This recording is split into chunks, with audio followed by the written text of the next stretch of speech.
الحمد لله الذي قلب القلوب وصرفها بيده كيف شاء. أشهد أن لا إله إلا الله وأشهد أن محمدا عبده ورسوله. اللهم صل على سيدنا محمد وعلى آله وأصحابه أجمعين. أما بعد، ومقلب القلوب فثبت قلوبنا يا ربنا على دينك وطاعتك. اللهم أخرجنا من ظلمات الوهم والجهل إلى المعرفة والعلم. آمين يا رب العالمين. Jamaah, saudara-saudariku yang dimuliakan Allah, alhamdulillah Allah izinkan qalbu ini berkumpul. Alhamdulillah, tidak hanya tubuh yang berkumpul, semoga qalbu kita juga berkumpul. Tapi hati-hati, di setiap perkumpulan ada yang menyusul. Tapi tidak usah pandang orang lain. Di tubuh ini yajri majrad dam, ada syaitan yang mengalir di setiap pembuluh darah. Itulah sebabnya kenapa ada orang sekarang cinta, besok benci. Sekarang senang, besok tidak tenang. Sekarang ngefans, besok ngeband. Emang begitu. Dahulu Iblis dengan nama malaikatnya Azazil berkata kepada Allah, "Ya Rabb," manggilnya ya Rabb.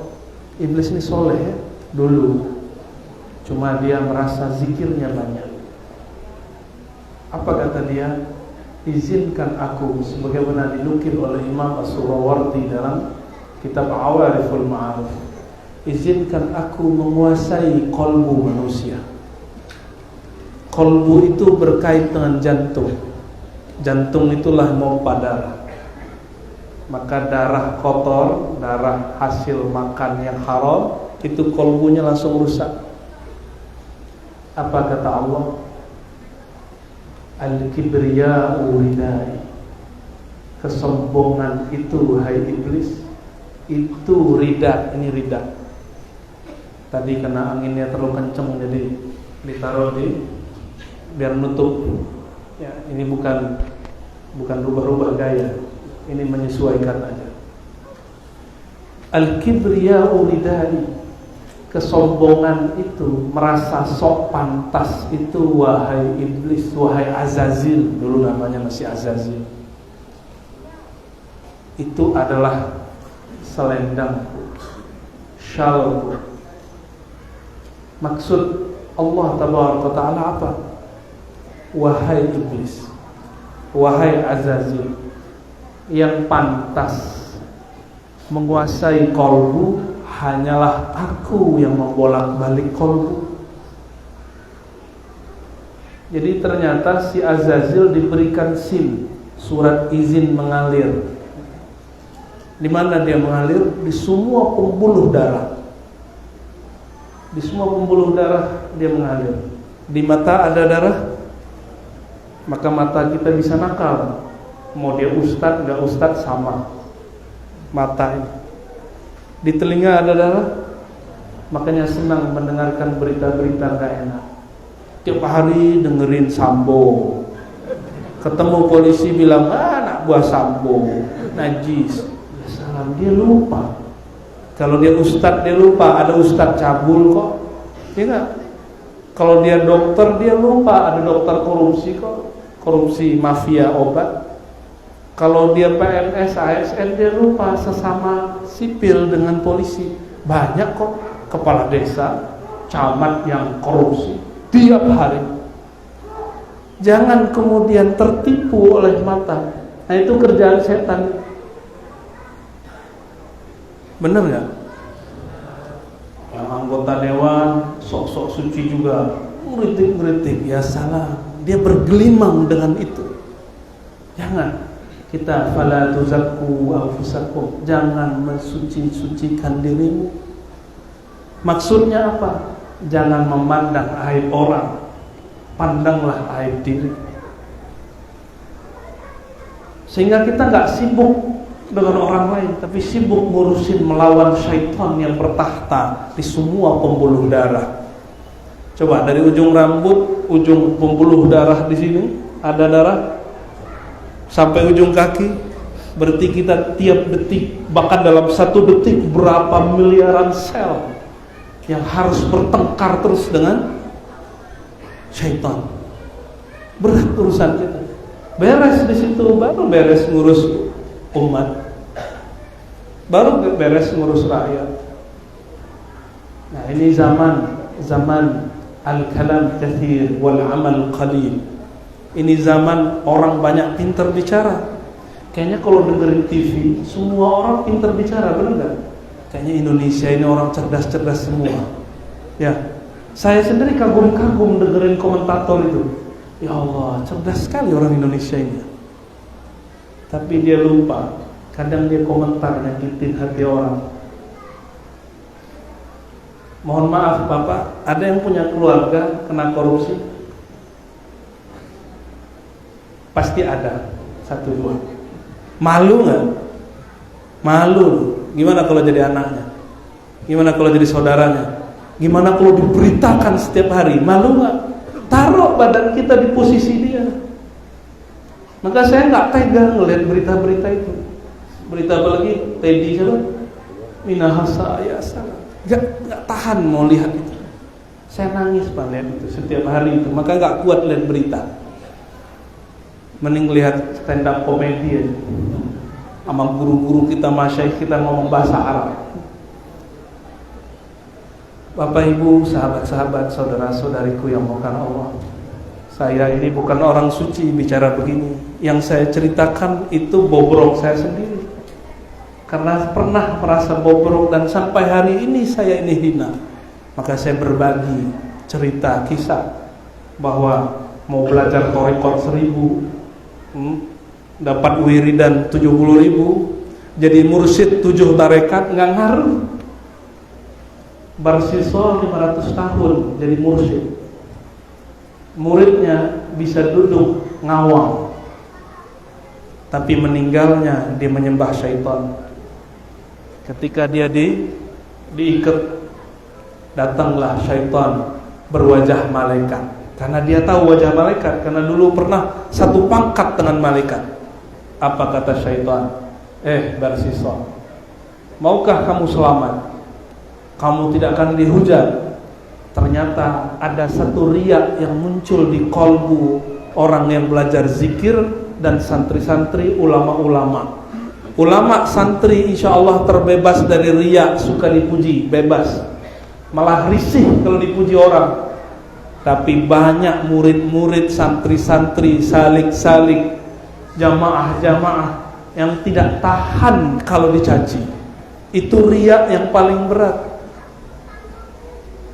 Riak paling berat. Nanti coba aja punya guru bermasalah, malu disebut murid dia. Oh, berarti kita ini mengikuti guru karena meyakini dia suci. Itu satu kesesatan yang nyata. Kenapa? Adakah ajaran Islam yang mengajarkan guru selain Rasul itu suci? Ada nggak? Maka kalau ada tuan guru, kiai, apalagi polisi, tentara, pejabat, dia maksiat, dia kemudian melakukan kesalahan, itu masuk akal. Masuk akal. Ini bukan pembenaran, tapi kita jangan sibuk dengan orang lain. Tapi betullah kata orang, kejadian terburuk itu berita terbaik. Benar nggak? Seneng nggak bicarain keburukan orang? Seneng ya? Senang sekali. Nah, ini kolbu Barsisa itu setiap hari zikir, dan zikirnya puluhan ribu. Ketika dia diikat, kata syaitan, Barsisa, setelah ini engkau tidak akan dibenci lagi, aku akan selamatkan engkau, tapi syaratnya satu, sujud kepadaku. Akhirnya Barsisa mengatakan, "Na'am, baik." Dilepaskanlah, cukup. Ini pakai tangan, rantai semuanya lepas. lalu bersisa sujud. Di saat sujud dia belum angkat kepalanya, malaikat maut menyambar, mati su'ul khatimah. Na'udzubillah min dzalik. Syukran. Barakallahu fikum.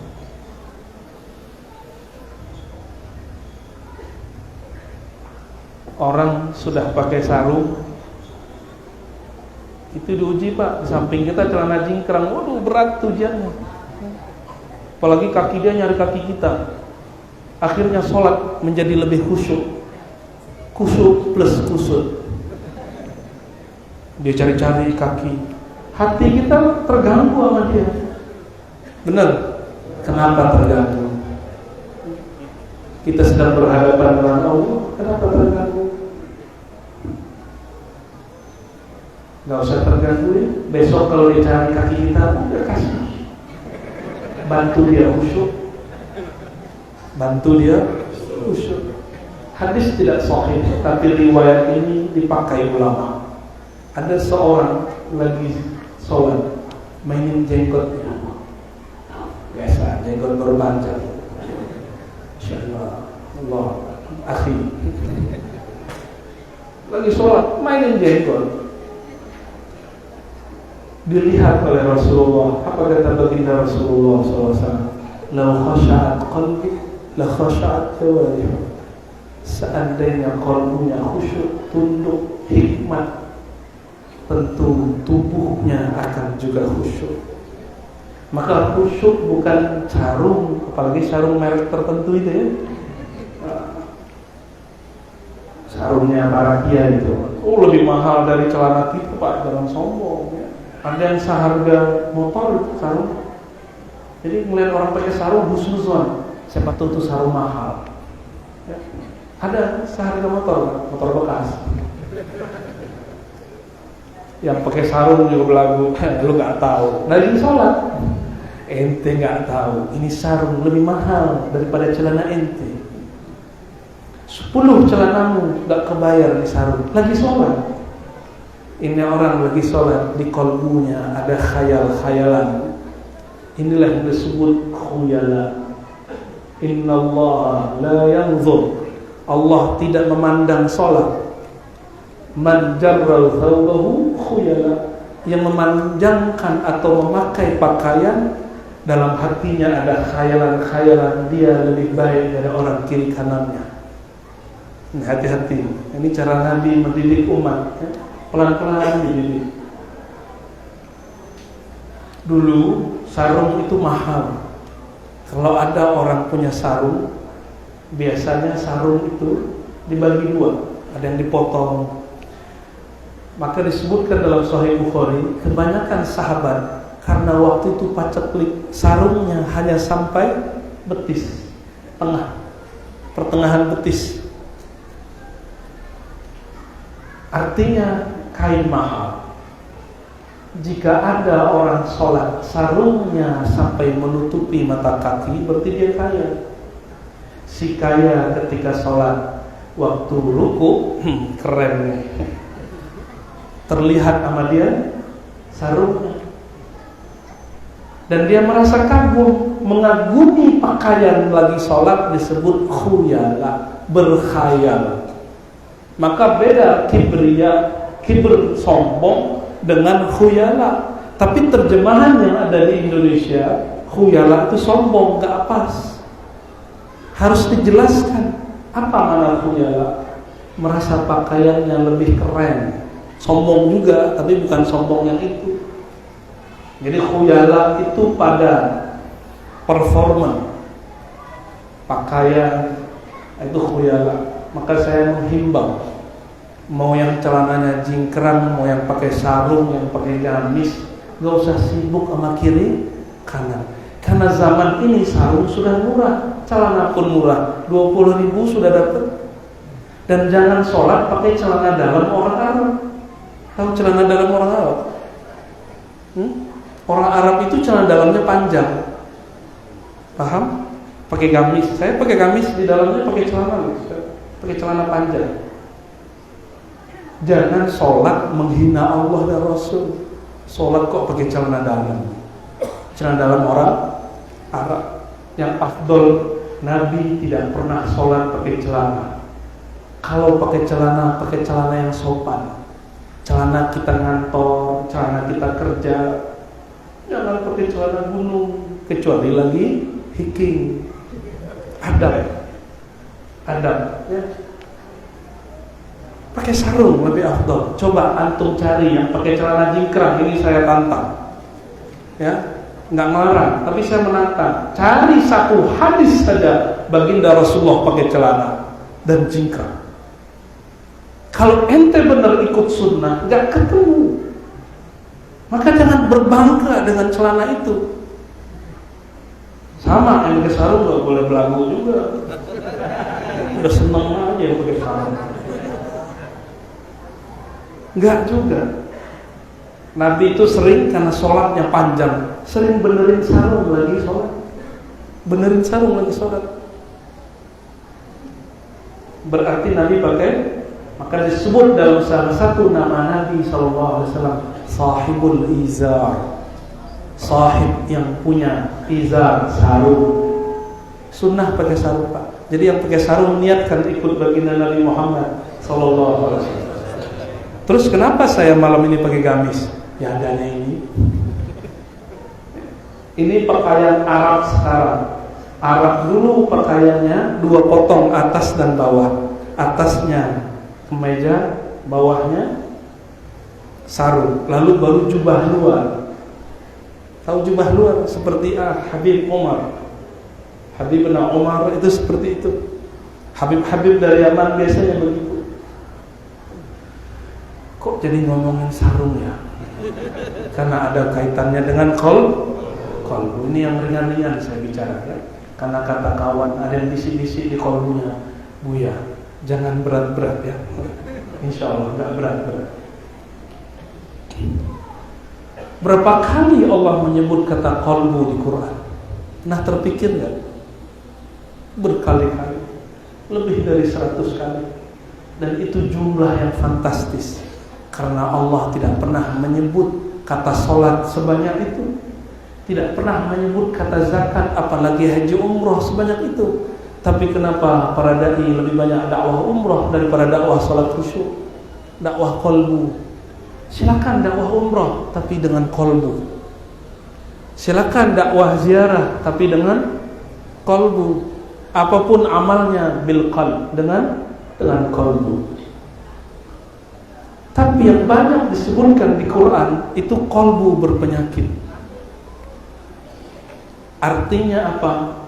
Kebanyakan kolbu memang berpenyakit. Termasuk kolbu yang lagi bicara ini. Kolbu saya banyak penyakitnya. Masih ingat ada di surat Al-Hujurat ngomongin orang sama dengan apa?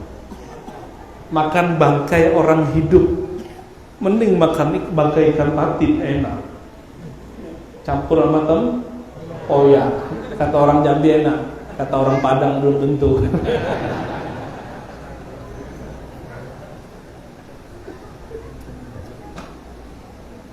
Bapak Ibu yang bukan Allah, kalau membicarakan orang sama dengan makan bangkai, bau nggak? Bau, jijiknya. Kalau antum menyimpan kebencian di sini, kalau dikeluarin itu sama dengan najis dibuang. Kok nyaman hidup ada najis di dalam badan? Saya mau tanya, kalau berangkat sholat, tiba-tiba ketika di jalan terkena najis di sarung, nyaman nggak? Kalau dibawa dipaksakan sholat, kepikiran nggak? Kita kepikiran. Dari awal takbir sampai assalamualaikum yang teringat bagian najis itu. Sudah mulai paham? Kalau masuk ke dalam masjid, masuk ke Baitullah, masuk ke dalam sholat, di kolbu ada satu noda saja. Antum biarkan kebencian kepada makhluk, berburuk sangka kepada makhluk, iri dengki kepada makhluk, merasa lebih alim, lebih suci dari seorang makhluk. Itu orang sholat, di badannya ada bau bangkai yang luar biasa. Maka ruhnya gelisah. Ketika sholat dia ingin segera cepat, ingin buru-buru. Disitulah sejarahnya, sejarah rohani, secara kronologis. Kenapa orang tidak tumanina, tidak bisa tenang? Kenapa? Ruhnya gelisah. Mandi pakai air apa? Comberan, kayak gitu. Bersih nggak? Nyaman nggak? Tambah kotor. Lam yazdad minallahi illa bu'da. Yang bertambah tambah jauh. Dia sholat, habis sholat dia merasa, gua udah sholat, suci dah, ya. Udah soleh. Maka hati-hati berhijrah, hati-hati berguru. Al-Islam minad-din, berguru itu adalah kunci benar beragama. Kalau salah berguru, nanti salah cara beragamanya. Banyak kawan kita dulu teman ngopi, teman sarapan, ya sekarang nggak mau lagi ngopi. Kenapa? Cuma karena beda sarung sama celana jingkrang. Ya, ini fakta Pak. Ini pengalaman saya maksudnya. Nggak tahu kalau antum di sini sama. Loh kok ada orang bertambah ilmu agamanya, bertambah permusuhannya ke sesama mukmin? Aneh nggak? Terus gimana dengan ayat innamal mu'minuna ikhwah? Sesungguhnya orang beriman itu bersaudara. Iman di mana? Taruhnya di pakaian atau di kolbu? Apa di jenggot? Berarti yang jenggotnya paling banyak, imannya paling berat. Oh, gitu. Dikit. Tapi kebanyakan orang Jambi nggak berjenggot. Cowok nggak sih? Pakai jenggot lah Pak, dikit. Nggak usah malu, nggak usah dengerin ibu-ibu. Ibu-ibu ini kan risih. Dia belum tahu kalau cowok berjenggot itu gagah. Maaf ibu ya.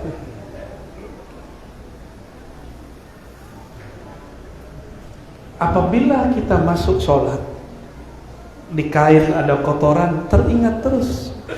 Jika di kolbu ada ingatan duniawi, nyantol nama makhluk di kolbu, masuk takbir, nama selain Allah belum dibuang, inilah yang mengganggu orang sampai akhir sholat.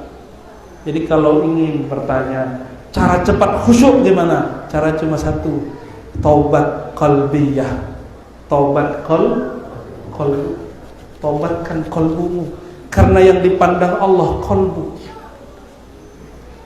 Yang Allah pandang qalbu, berarti yang diterima apa? Qalbu. Allah tidak terima zahirnya.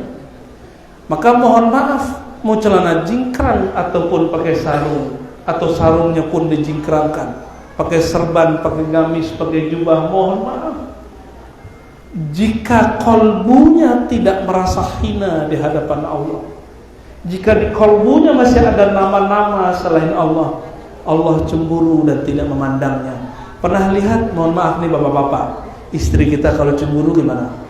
Wajahnya dibuang nggak? Gitu ya, benar bu ya. Sama Allah, jika sudah melihat ada nama selain namanya di dalam kolbu, dia akan berpaling. Dia akan berpaling. Kapan Allah mulai melirik? Jika di kolbu mulai menyebut namanya. Inilah makna ayat fazkuruni azkurkum. Sebut aku, pelan-pelan sebut namaku. Siapa namaku? Yang nurunin Quran siapa namanya? Yang nurunin Quran siapa namanya? Tuhan kita siapa namanya? Allah. Sebut namaku, aku akan sebut namamu. Itu terjemahan. Tapi kalau tafsir lain. Duluan mana yang menyebut? Makhluk apa khalik? Khalik apa makhluk? Duluan kita Pak Allah. Maka ciri-ciri kita disebut oleh Allah dengan kekodimannya, karena dia huwal awwal wal akhiru, dialah yang maha awal. Ciri-ciri kita disebutnya, lisan ini mudah menyebutnya, qalbu wajilat qulubuhum, qalbu bergetar ketika memasukkan namanya. Pernah jatuh cinta, Pak? Jangan sama cowok, sama cewek. Pernah ya? Disebut nama dia, pernah berdesir nggak? Dulu, sekarang udah enggak. Kalau iya, mati, kata orang Padang, mati toga. Tahu nggak? Mati rasul. Bukan, lalu berdiri mati. Kalau tiap hari kita berdesir, bisa jantungan, mati kita. Maka getaran kalbu diberikan awal kita jatuh cinta atau kita sedang rindu.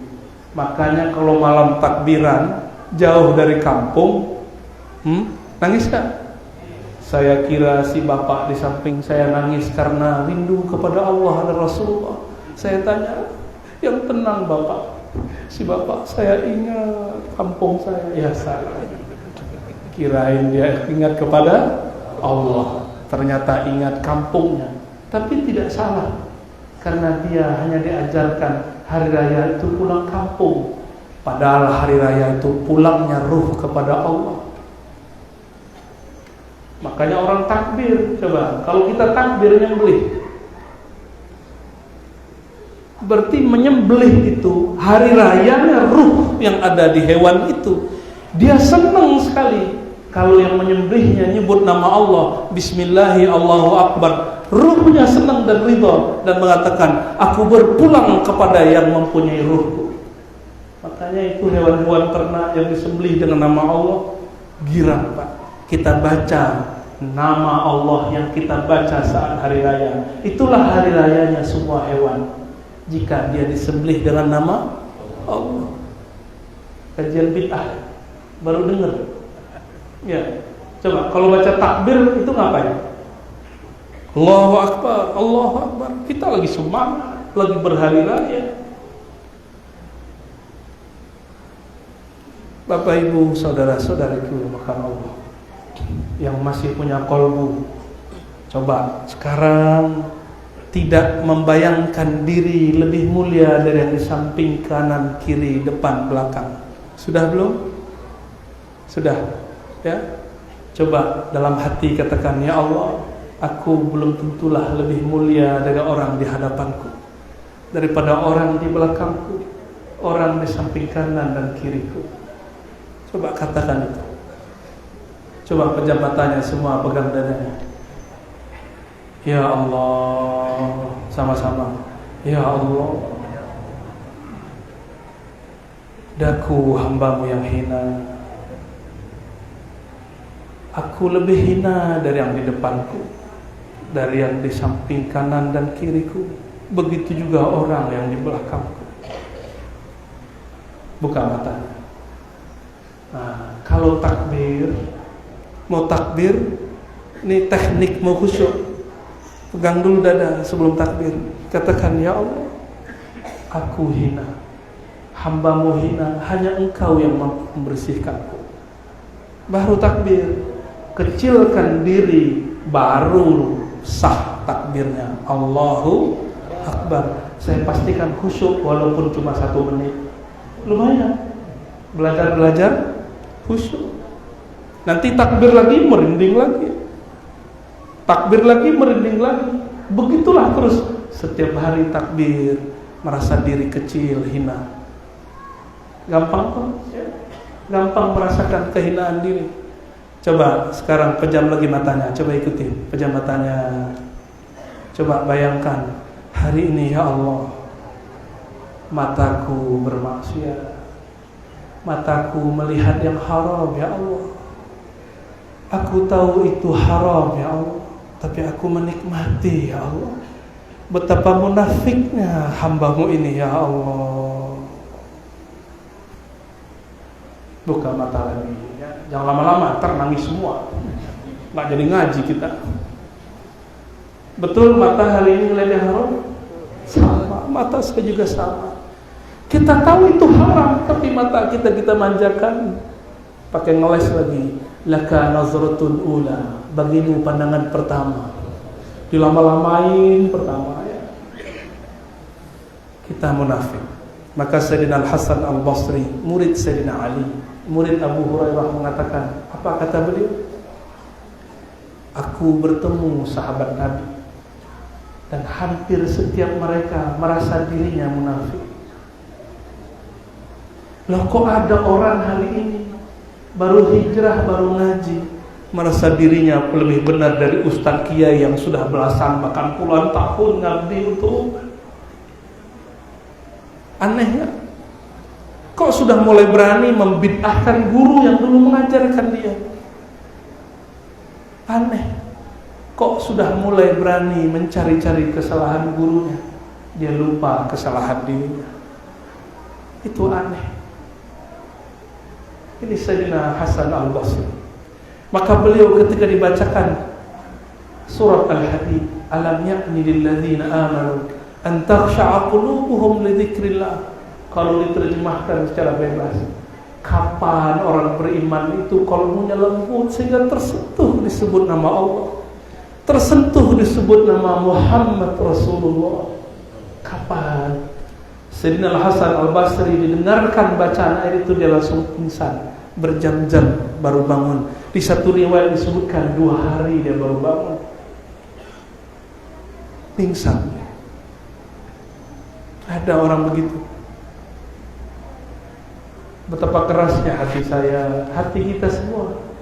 Dari tadi kita sebut nama Allah, kok enggak bergetar ya? Ya.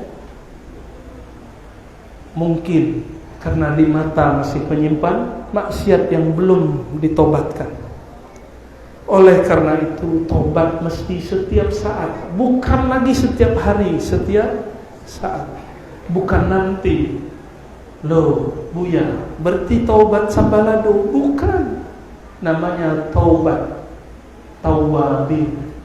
Apa arti taubat tawabin? Taubat orang yang mengulang-ulang tobatnya. Jangan tunggu nanti mau mati. Ada yang tahu matinya kapan? Mungkin nanti ada yang pulang, Allah cabut nyawanya di jalan, tiba-tiba tabrakan. Ada yang gak nabrak, tapi dia nabrak pohon. Kawan saya salam-salaman, dia bilang saya pamit ya, maaf kalau jarang ketemu. Ternyata itu pamit terakhir. Malam-malam jam 3, mau menjelang jam 4 sebelum subuh, dia pakai motor pulang ke daerah Tangerang. Tiba-tiba dia gak nabrak siapa-siapa, tapi dia nabrak pohon. Kepalanya retak pecah, pendarahan, Allah jemput. Tapi kami saksi semua dia orang baik.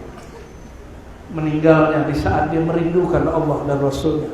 Ternyata dia kalau di motor nyebut nama Allah, Allah, Allah. Kita lagi sholat pun gak ingat Allah. Benar. Gimana lagi makan?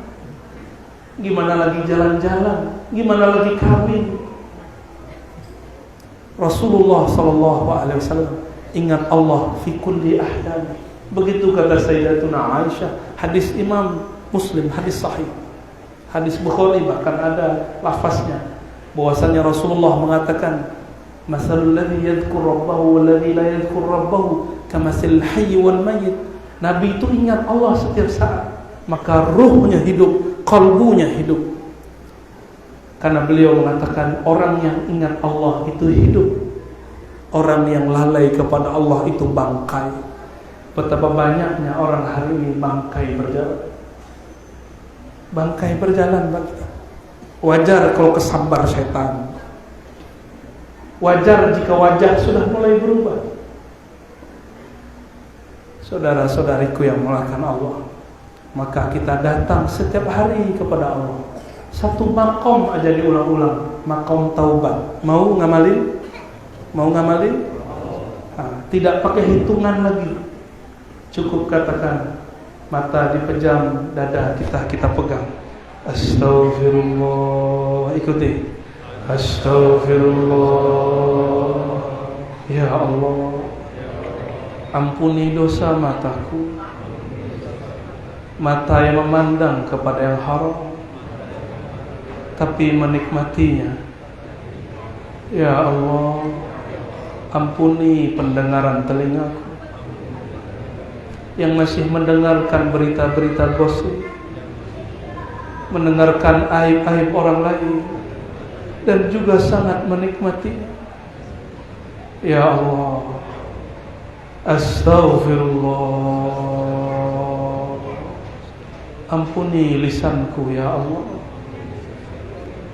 Kadang aku menyakiti saudara sendiri, kawan sendiri, tapi kami tidak merasa ya Allah.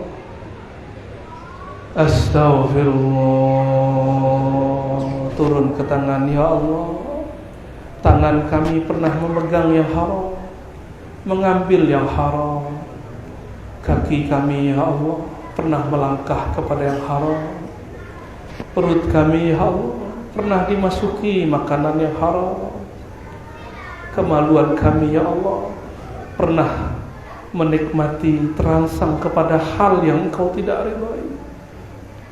Dari ujung rambut, ubun-ubun, iktikadkan astaghfirullah, mengalir ke wajah, astaghfirullah, mengalir ke dada, perut, kanan, kaki, semuanya sampai ujung kaki. Mandikan diri dengan nama Allah.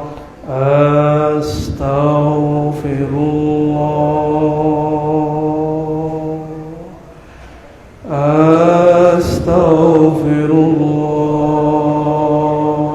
Pegang lagi dadanya, ya Allah. Di hati kami ya Allah ada nama selain Engkau. Ya Allah, di hati kami ada penyakit yang membusukkan hati ini, yaitu sombong ya Allah. Merasa lebih baik dari orang sekitar ya Allah. Merasa lebih alim daripada orang sekitar ya Allah. Merasa lebih dermawan dari orang sekitar ya Allah. Allahumma ya Allah, yang maha tahu busuknya hati kami, kotornya jiwa kami. Jika Engkau tidak membersihkannya ya Allah, maka tiada lagi yang dapat membersihkannya ya Allah. Maka malam ini ya Allah, dengan nama-Mu Ghaffar, Ghafur, Maha Pengampun, ampunkan kami dari ujung rambut sampai ujung kaki, dari dosa yang zahir sampai dosa yang batin, dari dosa hati sampai dosa nafsu. Al-Fatihah. Allahumma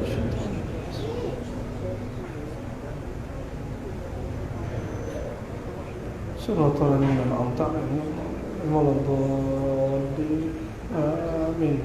Usap mukanya. Ketika ada malaikat Munkar Nakir dikubur, di dunia, di bumi ada malaikat Raqib Atid berpasangan. Malaikat ini akan menulis dosa-dosa dari mata, dari telinga, dari kolbu. Jika hari ini tidak ada istighfar, maka berdasarkan hadis ini, saya saksinya dengan hadis Nabi yang sahih itu, dosa kita yang tadi siang insya Allah Allah ampun. Amin. Alhamdulillah. Mungkin masih ada yang meraba-raba, ini kok saya nggak tersentuh, teman saya tersentuh, kok teman saya nangis, saya tidak nangis. Tangisilah itu, ya Allah, temanku nangis, apa masalah hatiku sehingga aku tidak bisa tersentuh. Tangisi itu Pak, pulang tangisi itu. Kawan kita merinding, kita nggak merinding. Tangisi itu, apa masalah hati kita? Apa masalah kolbu ini? Jangan-jangan kolbu ini sudah dikuasai selain Allah. Karena syaitan mengalir di semua pembuluh darah, dia bisa mengepung jantung. Harapan kita cuma satu, getarkan nama Allah di kolbu, maka semua syaitan akan kesetrum, dia akan keluar. Di dalam hadis yang sahih disebutkan, jika ada orang azan, maka syaitan lari dan dia kentut seperti orang masuk angin, dan kentutnya besar, kadang lebih besar dari toa. Yang dengar cuma ahli kasyaf, yang kolbunya dibukakan. Tapi untunglah kita nggak diperdengarkan. Coba Bapak ini setiap kali azan dengar kentut setan, dengar kentut kawan aja kita jijik, apalagi kentut setan. Akhirnya dia cari tempat buang air kecil, yang tempatnya tertutup dan jauh. Disitulah mereka bersembunyi. Maka kalau masuk ke kamar mandi harus baca doa. Kalau berwudu mesti di kolbunya menyebut nama Allah. Kalau nggak wudunya ditemani seorang syaitan namanya walhan. Inilah yang membuat orang bolak-balik wudu bisa setengah jam. Ya. Itu akibat masuk ke tempat wudu tidak baca doa, dan lagi wudu tidak menyebut nama Allah dalam qalbu. Bahaya, Pak. Coba saya tanya, kalau ada perintah di Quran wajib atau bukan? Di Quran dibedakan zikir pagi sore dengan zikir secara umum.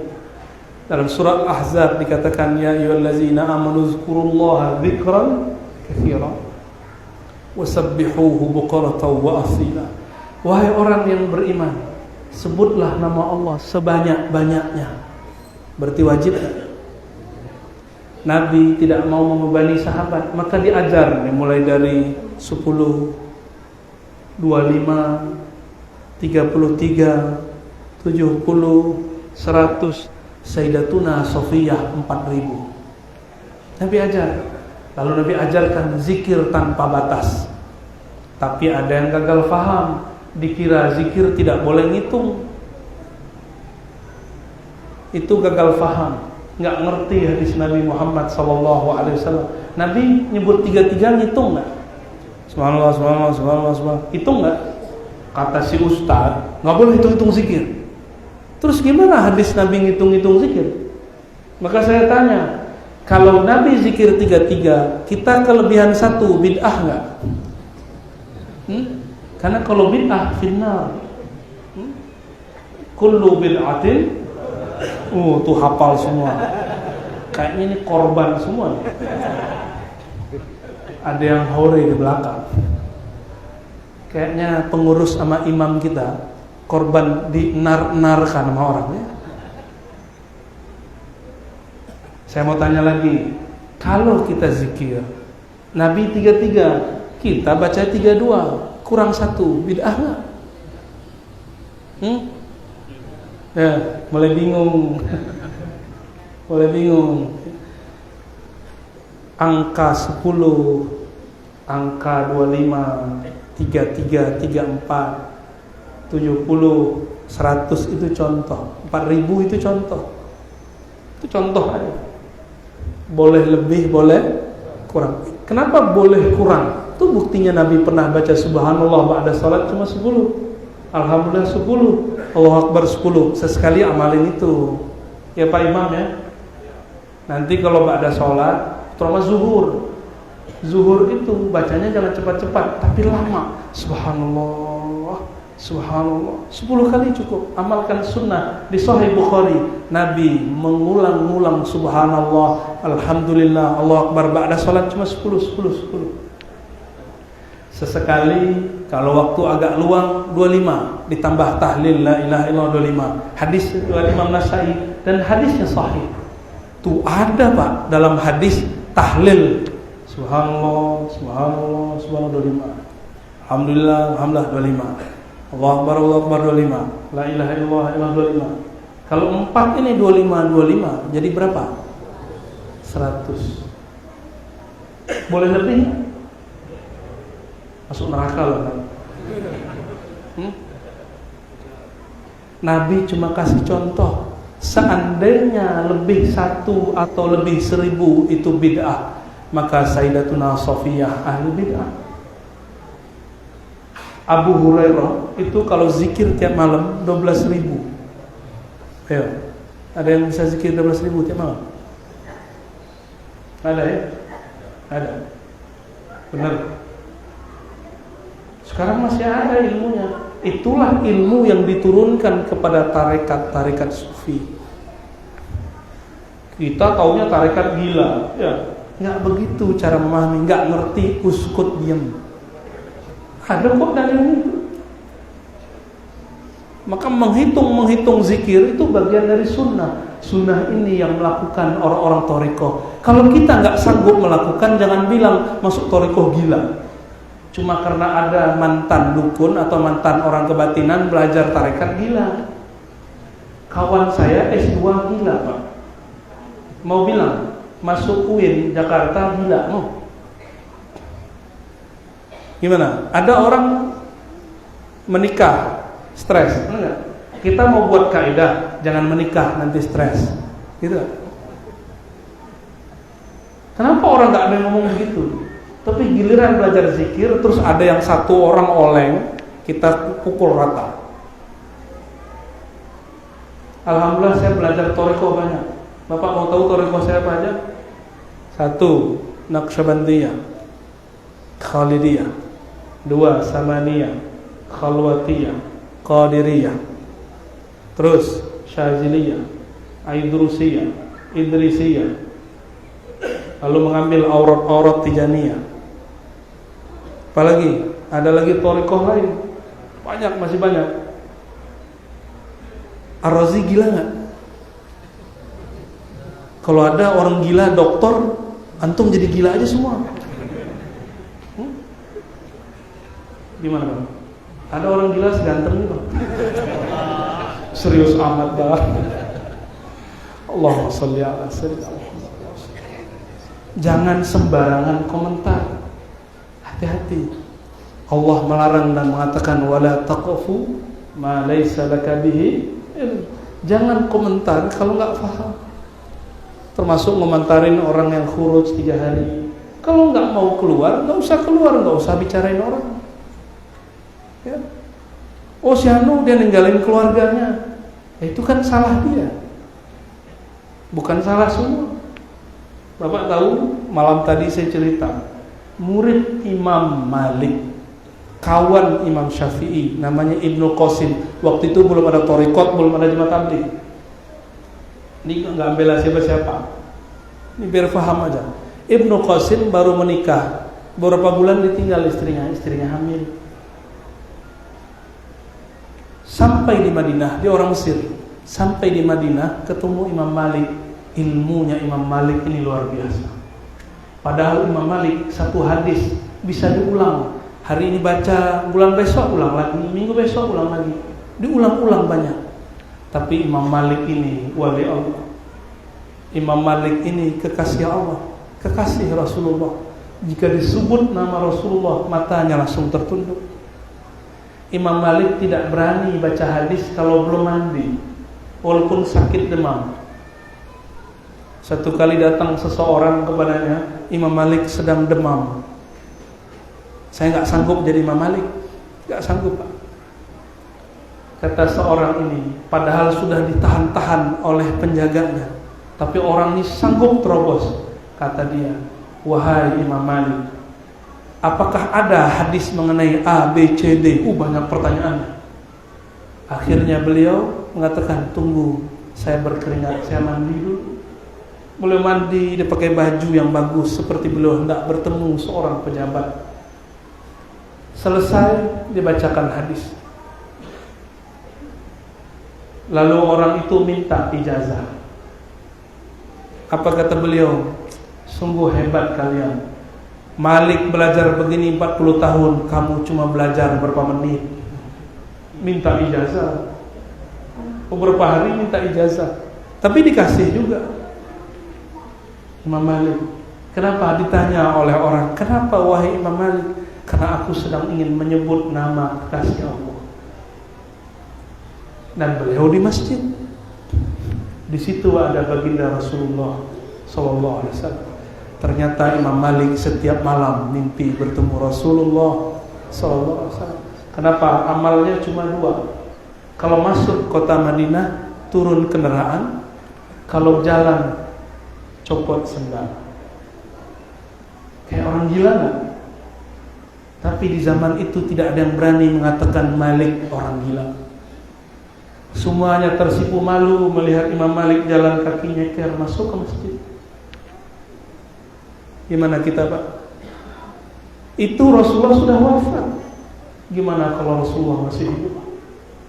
Adabnya kepada baginda Rasul sallallahu alaihi wasallam. Oh sekarang askar-askar betul-betul gak sopan. kita mau menyapa Rasulullah berkata haram, ya haji haram. Benar nggak? Pernah dibentak nggak? Pernah dibentak nggak? Ya haji haram. Emang yang nggak bisa bahasa Arab, itu juga bisa ngomong bahasa Arab kok ya. Ya haji haram, saya malas dengar itu. Ya. Dulu, nah ini pernah saya ceritakan di tempat lain. Syekh Sya'rawi, ahli tafsir di Mesir. Beliau badannya tinggi, orang Mesir tinggi-tinggi. Ulama waliullah. Mengerti ilmu yang zahir dan juga yang batin, yang tampak dan tidak tampak. Dia masuk ke Raudah. Di situ dia ciumlah pagar kuburannya Rasulullah SAW. Syirik nggak? Kata kawan kita, Ustaz nih, ente jangan berlebihan. Rasulullah itu bukan Tuhan. Kata kawan, Ustaz loh ya. Dahsyat, saya gergetan loh satu. Kalau anak kita jewer, ini Ustaz, bapaknya orang lain. Akhirnya Syekh Sya'rawi ambil lehernya orang Arab. Orang Arab itu kan gak terlalu gede, Arab Saudi. Ambil jidatnya, dicium. Kaget dia. Karena Syekh Sya'rawi gede. Kaget dia. Syekh Sya'rawi nanya, hei Askar, aku cium engkau barusan, apakah ini syirik? Bingung dia, nggak bisa jawab. Cium istri syirik? Mana kaedahnya mencium itu syirik? Kata si Ustadz sekarang, cium mushaf syirik. Nabi tidak pernah buat. Apa-apa lagi ini ajaran? Ya, ada Ustadz begitu. Jadi yang sebelum tidur nyium-nyium foto orang, ngomong. Ente musyrik semua. Gimana? Itu nggak perlu dalil, Pak. Nggak perlu dalil sama orang begitu. Jadi kita sama orang begitu cukup pakai amal, pakai kecerdasan, kearifan. Habis itu askarnya diam, dicium sang waliullah. Mungkin dia tobat setelah itu. Mungkin dia tobat setelah itu. Satu kali Sayyidina Muawiyah, ini lawan politik Sayyidina Ali. Ini sahabat ini bertengkar juga masalah politik. Maka jangan heran kiai sama kiai tengkar masalah politik, biasa aja. Jangan kemudian membela kiai yang sama pilihan sama kita, biasa aja. Kan guru kita semua. Sayyidina Muawiyah melihat ada orang ditegur karena menyentuh bagian yang bukan Hajar Aswad. Cium-cium dipeluk-peluk itu bagian bata itu. Tapi itu bukan Hajar Aswad. Kata orang, syirik, bid'ah. Dalam hadis yang sahih Muslim, saya ingat Sayyidina Muawiyah mengatakan, tidak ada satu jengkal pun, satu mili pun di Ka'bah ini yang tidak berkah. Semua diberkahi. Kenapa? Karena di situ Rasulullah dulu pernah bertawaf. Dalam satu riwayat yang ada yang memperdebatkan riwayat ini, tapi saya percaya riwayat ini. Sayyidina Bilal mimpi bertemu Rasulullah sallallahu alaihi wasallam. Apa kata baginda Rasulullah? Ya Bilal, lam narak. Kami lama tidak melihatmu. Di mana Sayyidina Bilal tinggal? Setelah Nabi wafat, Abu Bakar wafat, dia minta izin jihad ke Syam. Setelah sekian tahun Rasulullah mengunjunginya. Kata Rasulullah dalam mimpinya, wahai Bilal, kenapa engkau tidak pernah muncul? Ini perintah. Ya Bilal, ziarahlah ke kuburanku. Wali-wali Allah gitu, Pak. Kalau ke sono ada isyarat dulu. Kalau kita mau berangkat tuh pakai syahwat, pakai nafsu. Apalagi mau deket-deket pembelian ini ya, biar dipanggil Pak Haji, Pak Umroh. Sayyidina Bilal datang ke sana. Baru sampai di Madinah dia terperangah. Dia lihat, dia kenang semua tempat yang diinjak Rasulullah. Sampai di Madinah dia ambil pasir yang dulu dia ingat Rasulullah pernah menginjak pasir itu. Kayak ambil begini-gini. Dia merindukan Rasulullah SAW. Begitulah orang rindu. Al-hubbu yu'mi wa yusib. Rindu itu kadang bikin orang setengah gila, tapi itu bukan gila. Makanya ada kitab judulnya Laila Majnun. Laila Majnun, kegilaan orang jatuh cinta. Benar gak? Ya, jauh dikejar. Enggak? Betul ya? Dulu zaman-zaman yayangnya dulu kena hujan, ya, dijemput pakai payung enggak? Coba teman kita, bro, ini lagi kehujanan nih, jemput dong. Ente pulang aja sendiri. Giliran udah cintrong, tunggu deh ya. Gitu kita kalau cinta, emang gila. Orang cinta itu gila. Apapun yang dilakukan di luar batas manusia normal. Sayyidina Bilal itu Bilal, nama pasir aja dia ingat. Lain dengan Sayyidina Abdullah bin Umar radhiyallahu anhu, anak dari Umar. Sayyidina Abdullah, kenapa sahabat tidak perlu maulid? Karena sahabat cukup mengenal Nabi, lalu mengunjungi tempat Nabi dulu pernah duduk berdiri jalan. Itulah maulidnya mereka. Sayyidina Abdullah bin Umar setiap hari kerjaannya, kalau nggak ngajar dagang ngapain dia?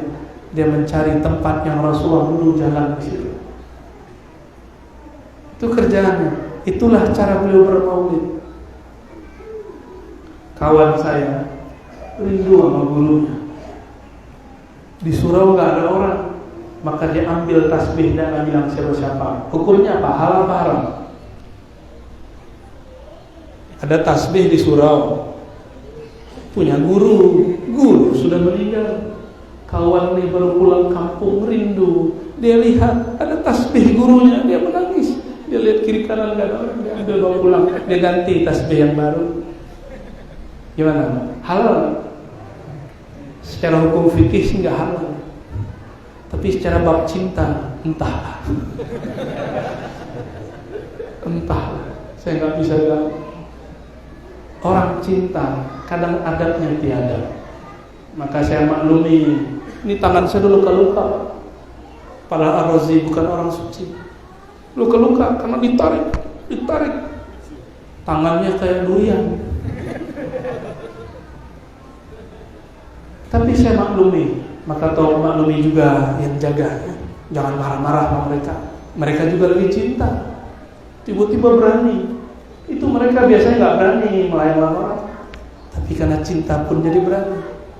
Tapi ingat, antum itu begitu kepada guru bukan karena si guru, tapi karena dalam diri guru ada warisan sang maha guru Rasulullah SAW. Maka jangan gagal memandang guru. Guru itu bukanlah sang maha guru. Guru itu cuma pewaris. Pewaris tidak pernah sempurna. Yang sempurna hanya Rasulullah SAW. Rasulullah sempurna. Apakah beliau merasa sempurna? Beliau nggak pernah merasa sempurna. Bagian terakhir, jam 9 ya. Nabi Muhammad SAW. Satu kali kata Sayyidatuna Aisyah, aku sedang menjahit bajuku. Bayangkan, istri Rasulnya Allah tidak gengsi menjahit baju, nggak nuntut macam-macam. Dulu pernah nuntut, maka Nabi tinggal semua istrinya sebulan. Istrinya nuntut kemewahan dunia, istrinya nuntut supaya dikunjungi lebih banyak. Kok banyak sama sahabat bukan sama kami? Nabi istrinya banyak, tapi Nabi cuma sebentar-sebentar di rumah istrinya. Nabi lebih banyak bersama sahabatnya. Istrinya nuntut supaya suaminya selalu bersama dia. Maka Nabi diperintahkan Allah lewat isyarat qalbunya, tinggalkan, disebut gila. Nabi bersumpah tidak akan datang ke rumah istrinya sebulan. Karena istrinya nuntut jatah lebih banyak, hari lebih banyak. Maka pesan saya kepada para istri, kalau suami ngaji, dakwah, berjuang, udah lepaskan. Jangan cemberut kalau suaminya pulang ngaji telat. Ya, ibu-ibu ya. Kalau perlu ajak istri Pak, ya. Biar satu kolbu, biar gurunya sama, pemahamannya sama, sehingga kalau kita kemana-mana dia tidak akan melarang. Sayyidatuna Aisyah, beliau menjahit. Dulu ada lampu, zaman bayang lampu begini. Dulu lampu. Bapak, abang ini masih dapat nggak masa lampu yang dipakai tembok itu apa? Sempro. Sohe namanya begitu. Namanya jelek amat ya. Lampu damar. Kita nyebutnya damar. Karena dia pakai minyak dulu di zaman awal, pakai minyak kemiri. Taruh di situ. Ternyata lampu itu padam. Sayyidatuna Aisyah cari-cari jarum. Jarumnya ternyata jatuh. Dicari-cari, gak ketemu. Dihidupkan lagi lampunya, gak ketemu. Mati lagi lampunya. Tiba-tiba Rasulullah ketuk pintu. Assalamualaikum. Assalamualaikum ya Humairah. Salam atasmu wahai kekasihku yang berpipi merah cantik, merah delima. Pernah muji istrinya? Pujilah istri. Jangan ngomong di rumah gitu-gitu aja. Puji istri kita ya. Rasulullah puji istrinya. Bahkan jangankan istri, Rasulullah memberi nama untuk hewan-hewannya. Dikasih nama. Baginda Nabi Muhammad SAW masuk, kepalanya masuk lebih awal. Apa kata Sayyidatuna Aisyah? Dari wajahnya terbitlah cahaya sehingga aku melihat di mana jarum itu jatuh. Tapi Nabi tidak boleh memperlihatkan wajah ini setiap saat. Itulah wajah yang lebih indah dari wajah Sayyidina Yusuf. Yang mana Sayyidina Yusuf ketika dilihat oleh ibu-ibu arisan, itu ibu-ibunya cantik-cantik Pak. Maklum ibu-ibu terawat. Antum gak puji-puji istri karena gak mau modal dikit lah ya. Rawat istri kita. Lalu ketika Sayyidina Yusuf lewat, ibu-ibu tidak sabar melukai tangannya. Benar. Itu ilmu debus Thariqat Al-Yusufiyah. Cuma memandang wajah fisik Sayyidina Yusuf, semua ibu-ibu terpana dan tidak sadar melukai, bukan memotong, melukai, luka. Dan mereka tidak merasakan sakit sama sekali. Coba bayangkan jika ada orang meninggal, ruhaniah Rasulullah menemaninya, apakah dia merasakan sakit?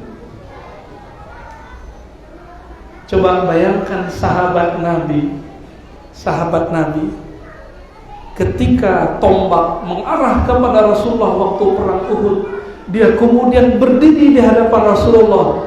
Rasulullah akhirnya hanya sedikit hampir terkena tombak, tapi tombak tembus di dada orang. Tapi dia tidak merasakan sakit karena dia ingin menyelamatkan kekasihnya Rasulullah. Ada orang begitu untuk Rasulullah yang mau berkorban. Apakah mereka musyrik? Enggak, mereka enggak musyrik. Itulah cinta. Apa kata mantan budak Rasulullah yang dimerdekakan? Nabi kalau beli budak dimerdekakan.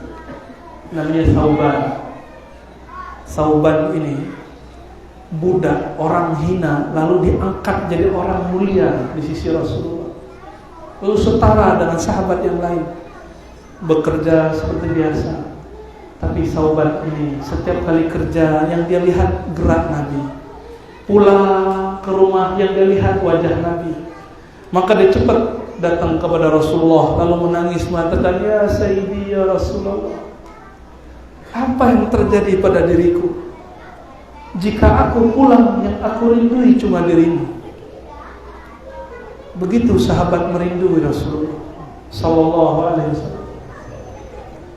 Rasulullah satu kali didatangi oleh Sayyidina Umar. Sayyidina Umar bawa ayahnya, Sayyidina Abu Bakar bawa ayahnya. Ketika Sayyidina Abu Bakar bawa ayahnya, sang ayah mengeluarkan tangan ingin bersyahadat, ini masuk Islam. Lalu Rasulullah mengeluarkan tangannya juga. menerima baiat syahadat daripada ayahandanya. Di situ Abu Bakar yang selama ini gak berani memandang wajah dan tangan Nabi, melihat tangan Nabi keluar, dia lihat bercahaya dan dia menangis.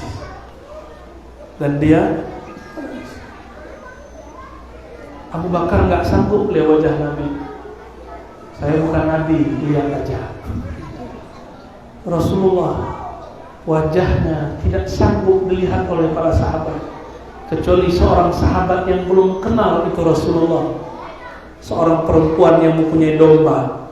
Ketika Nabi berhijrah dari Mekah ke Madinah, Nabi mengatakan, wahai ibu-ibu, izinkan saya ngambil dombamu yang kurus kering. Si ibu-ibu izinkan. Lalu Nabi pijit-pijit itu domba, Nabi sholawatin lah, doain. Lalu dikeluarkan susunya. Keluar susunya, mustahil secara akal. Akhir si ibu ini lihat, siapa ini orang.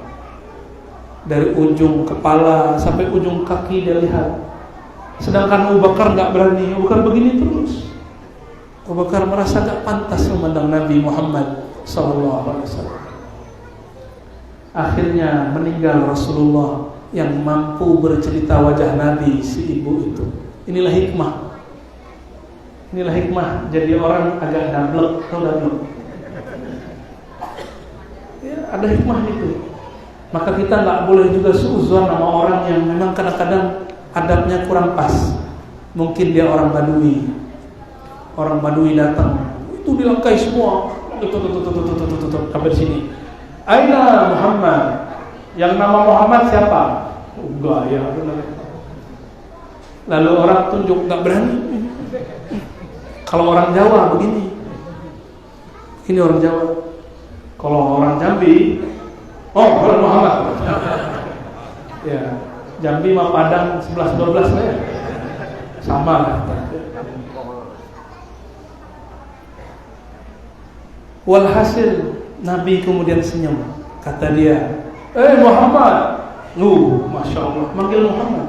Jadi yang manggil Muhammad itu mungkin lagi kerasukan Badui. Apa kata dia? Allahumma arhamni wa Muhammadan. Ya Allah, cukup sayangnya aku dan Muhammad, dan jangan sayangi semuanya selain kami berdua. Nabi marah gak? Enggak. Nabi cuma bilang, jangan begitu bro. Rahmat Allah tidak sempit. Hal dayyaqta rahmatullah? Apakah engkau menyempitkan rahmat Allah? Nabi pelan-pelan, tapi Nabi senyum, Pak. Ya, Nabi kalau senyum, semua sahabat langsung senyum. Tapi Nabi senyum tidak pernah tertawa. Kalau Ar-Razi ketawa juga, tawanya bunyi, karena Ar-Razi bukan Nabi Muhammad sallallahu alaihi wasallam. Saudara-saudari kemuliaan Allah, sudah 9 lewat seperempat, menceritakan Nabi seumur hidup pun tidak akan selesai. Tidak akan selesai. Semakin diceritakan tambah rindu. Semakin, ini saya baru cerita Pak, gimana antum mimpi ketemu Rasulullah. Ini baru saya cerita gimana Rasulullah di hadapan sahabat Rasulullah. Maka kita cukup sesali diri, apa gerangan kolbu ini kok tidak tersentuh nyebut nama Nabi, kok belum pernah mimpi ketemu Rasulullah SAW. Banyak-banyaklah sholawat. Saya tutup dengan ayat Innallaha wa malaikatahu yusholluna 'alan nabi. Jika Allah dan para malaikatnya sholawat, ya ayyuhalladzina amanu shollu 'alaihi wasallimu taslima, maka wahai orang-orang yang beriman, malulah kepada Allah, malulah kepada malaikat Allah, bersalawatlah kepada baginda Rasulullah sallallahu alaihi wasallam. Saya ijazahkan satu salawat, salawat Abu Ruh, Abar Ruh atau Abati Rasulullah.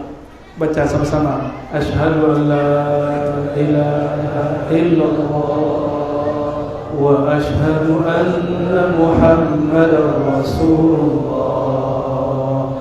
Inna Allah wa malaikatahu yusalluna 'alan nabi. Ya ayyuhalladzina amanu sallu 'alaihi wa sallimu تسليما. Baca Allahumma salli ala Sayyidina Muhammad. As-salatu was-salam alayka ya Sayyidi ya abati ya aba ruhi ya Rasulullah. Dimaknai ya Allah, sampaikan salam Engkau, sampaikan cinta Engkau kepada baginda Rasulullah, ayah ruhani kami. Ya Allah, sampaikan rindu kami, cinta kami, maaf kami kepada ayahanda ruhani kami, Sayyidi Rasulullah. As-salatu was-salamu alayka ya Sayyidi ya abati ya abaruhi ya Rasulullah. Wahai Rasulullah, terimalah salam kami, terimalah cinta kami, terimalah kami jadi umat, syafaati kami ya Rasul di dunia dan di akhirat. Al-Fatihah.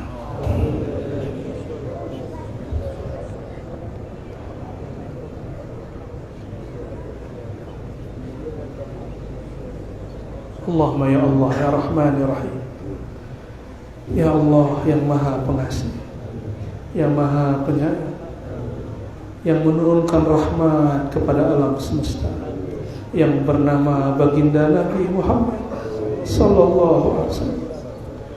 Izinkan kalbu kami yang hina ya Allah berisi kasih sayang rahmat baginda Nabi Muhammad sallallahu alaihi wasallam. Allahumma ya Allah, kalbu kami berisikan kebencian, berisikan emosi, berisikan nama-nama selainmu dan nama-nama dunia. Maka malam ini ya Allah, tetaskan walaupun sedikit ya Allah api kerinduan, tetesan-tetesan kerinduanmu ya Allah. Rindu kepada Rasulullah sallallahu alaihi wasallam ya Allah. Entah penyakit apa dalam kalbu kami sehingga disebut namamu kalbu kami tidak bergetar, disebut nama Rasulullah Muhammad tapi kami tidak rindunya. Tapi ya Allah, kami ingin hati kami bercahaya ya Allah, kami ingin hati kami sehat ya Allah, kami ingin hati kami diridai oleh Engkau ya Allah. Famla' qulubana bi asma'ika wa asma'i nabiyyika Muhammad sallallahu alaihi wasallam. Maka malam ini ya Allah sampai seterusnya ya Allah, penuhi kalbu kami dengan nama-namamu yang agung dan nama kekasihmu mulia Nabi Muhammad sallallahu alaihi wasallam. Baca ahabbatullah ahmadullah Muhammad habibullah al-mahdi khalifatullah. Rabbana atina fid dunya hasanah wa fil akhirati hasanah wa qina adzabannar. Walhamdulillahi rabbil alamin. Assalamualaikum warahmatullahi wabarakatuh.